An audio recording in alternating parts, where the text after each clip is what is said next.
Hey, Tim, so are you doing some last-minute shopping before the weekend? Well, actually, I'm looking for supplies to put together 72-hour kits for each member of my family. 72-hour kit? What's that?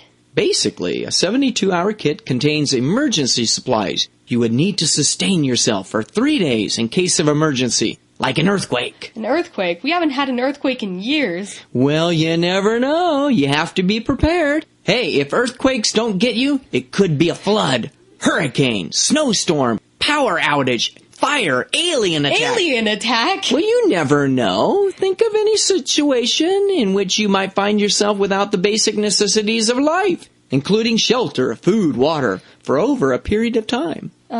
So what do you keep in a 72-hour kit? Well, you should have enough food and water to last you 3 days. And you might want to pack a basic water filter or water purification tablets in case your only water source turns out to be a murky pool of bug-infested water. Ugh.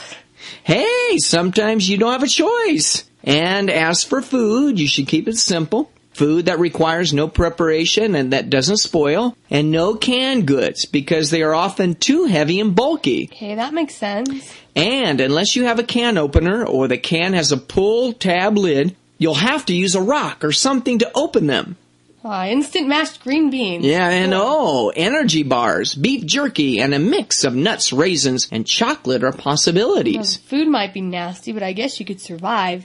Barely. Well, the food doesn't have to taste bad. Just select things that are easy to prepare. And you might want to include some basic comfort foods, like a couple of candy bars. Then you have to decide on the type of shelter you might need. A hotel sounds nice. Yeah, but that's really not an option. The reality is that you might have to evacuate to a shelter, possibly with hundreds or thousands of other people. That doesn't sound very fun. Everyone packed together like sardines in a can, unsanitary conditions, disease. Now you're sounding paranoid. But if a shelter isn't available, you might be completely on your own. So I always pack an emergency sleeping bag or a small, lightweight tent in the event I have to survive on the street or in a park. Oh, wow. And among other things, you should pack a flashlight, portable radio, extra batteries, a small first aid kit, personal items like a toothbrush or toothpaste. Having a change of clothing is also important. What about money? I have a credit card.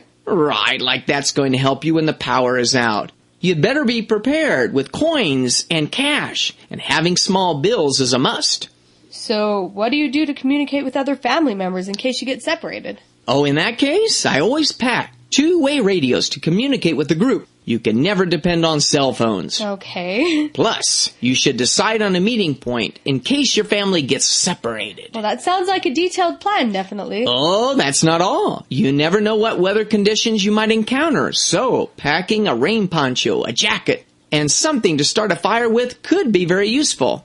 Like matches? Matches? You drop those in a puddle of water and you're toast. You need to pack at least 3 forms of fire starter. A magnifying glass, a high-quality lighter, and waterproof matches. Well, I never thought about those either. So what do you do if you have small kids? They'd probably go stir-crazy under such conditions. You're exactly right. So a little extra preparation for them is needed. If you have to evacuate to a shelter to wait out a disaster, kids soon will be bored out of their minds. So you have to pack small card games, paper, or something like pencils and crayons to draw with. You know, preparing a 72-hour kit makes perfect sense. Yeah, but most people think about it after it is too late.